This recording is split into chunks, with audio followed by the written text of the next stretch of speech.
तर CR सांगलीकर साहेब आपण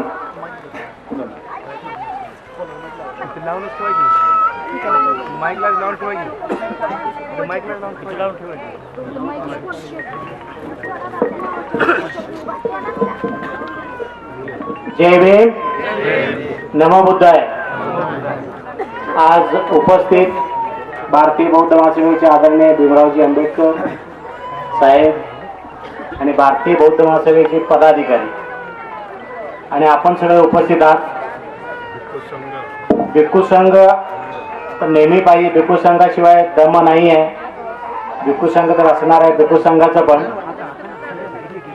मी सावंत साहेबांनी मला एक फोन केला त्यावेळेला, त्या दिवशी मला वाटतं भीमरावजी आणि आम्ही एकत्रित होतो महाडला. आम्ही दोघं एकत्रित असताना मग फोन केला की बाबा काय व्हॉट्सअपवरती मला पाठवा म्हणले. की व्हॉट्सअपवरती पण मला काय पाठवलं नाही. साहेब असा असा कार्यक्रम आहे म्हणला.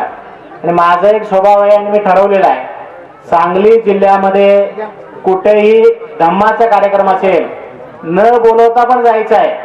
ह्यांनी तर एकदा फोन केलाय, यांनी फोन केला नसता तर देखील मला समजलं ना तर मी जात असतो. कारण मला आपल्याला सगळ्यात जास्त सांगली जिल्ह्यामध्ये धम्माचा प्रसार आणि प्रसार करायचं हे मी स्वतः वैयक्तिक ठरवून कामही करतो. सावंत साहेबांनी स्वतःच्या पैशाने जे काय उभं केलेले आहेत कौतुकास्पद आहेत.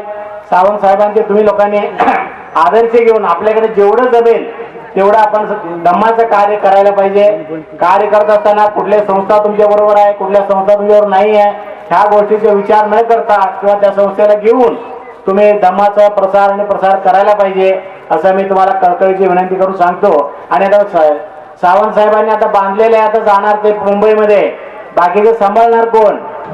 कमीत कमी दर रविवारी कोणी येणार आहे का? इथं कोणी देखभाल करणार आहे का?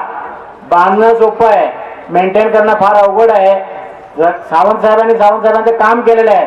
आता तुम्ही आम्ही सगळ्यांची जबाबदारी आहे की बाबा विहार कुठल्या पद्धतीने कशा पद्धतीने आपण चालवलं पाहिजे, धम्माचा प्रसार आणि प्रसार करता काय केलं गेलं पाहिजे.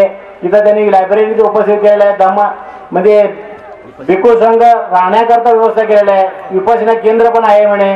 त्या सगळ्या गोष्टी ते करणार आहे, करून ठेवलेल्या आहेत. त्याचा उपयोग आपल्याला करून घ्यायचा आहे. आज जास्त न बोलता आम्हाला आता सांगोल्यामध्ये एक प्रोग्राम आहे, त्यासाठी आम्ही जाणार आहे. शुभेच्छा देऊन जायचं म्हणून पहिल्यांदा बोललोय आणि हे झालं की आम्ही निघणार आहे. तरी सगळ्यांना परत एकदा शुभेच्छा देतो. आणि अशाच पद्धतीने आटपाडी तालुक्यामध्ये गावोगावी विहार उभं राहायला पाहिजे आणि उभं तुम्ही कराल अशा पद्धतीने आशा बाळगतो आणि इथं सांगतो जय भीम नमो बुद्धाय.